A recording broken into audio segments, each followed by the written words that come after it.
একদম ঈদের দ্বিতীয় দিনে আপনারা কি ঘুরতে গিয়েছিলেন নাকি আপনাদের বাবার বাড়িতে গিয়েছিলেন?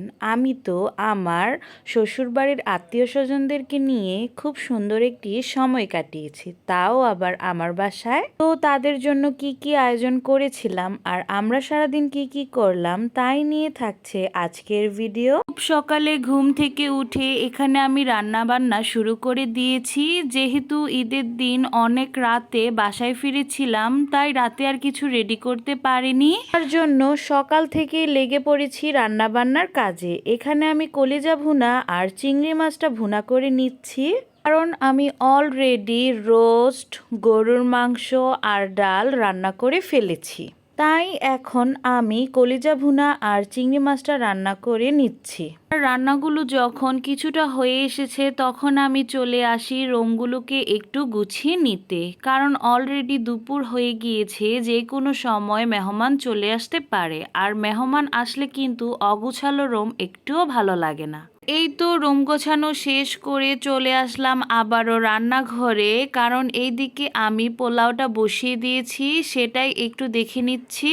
আর আমার পোলাওটা রান্না করতে করতে এদিকে কিন্তু আমার মেহমানও আসা শুরু করে দিয়েছে। ফার্স্টে চলে এসেছে আমার বড় ফুপু শাশুড়ি আর আমার ননাসের মেয়েগুলো।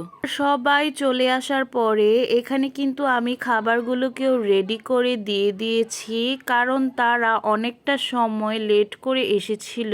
এদিকে তো খাবারের সময়ও প্রায় হয়ে গিয়েছিল। আর আজকে আমি রান্না করেছিলাম কলিজা ভুনা, আম দিয়ে ডাল, চিংড়ি মাছ ভুনা, রোস্ট, ডিম, কাবাব, গরুর মাংস, পোলাও আর সাদা ভাত।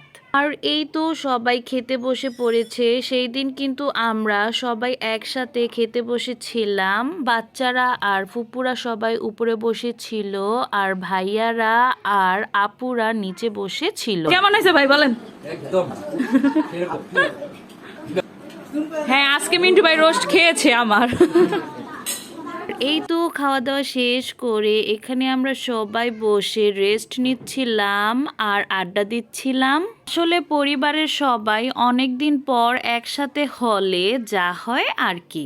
এই তো বিকাল দিকে সবাই চলে আসি একটু ছাদে, কারণ বাচ্চারা সবাই বাসার ভেতরে বোর হচ্ছিল আর আমাদেরও ভালো লাগছিল না, তাই সবাই মিলে ছাদে চলে আসি।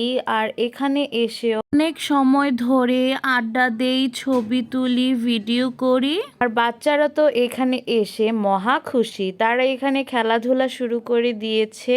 আর এই তো সন্ধ্যার জন্য আমি একটু নাস্তা রেডি করেছিলাম। এখানে ছিল চটপটি, পায়েস, 3 ধরনের সেমাই আর দই। আপু এইদিকে সবাইকে একটু একটু করে নাস্তা সার্ভ করে দিচ্ছে, আর আমি ওইদিকে চা বানাচ্ছি সবার জন্য। আর হ্যাঁ, এখানে কিন্তু আইসক্রিমও ছিল, যেটার ক্লিপ আমি নিতে পারিনি। আর এই তো নাস্তা খাওয়া শেষে এখানে আবারও সবাই বসে পড়ি আড্ডা দেওয়ার জন্য। তো আজকের ভিডিওটি কেমন হয়েছে সবাই কমেন্টে বলে যাবেন। আর ভালো লেগে থাকলে অবশ্যই আমার পেজটি ফলো দিয়ে পাশে থাকবেন। ধন্যবাদ।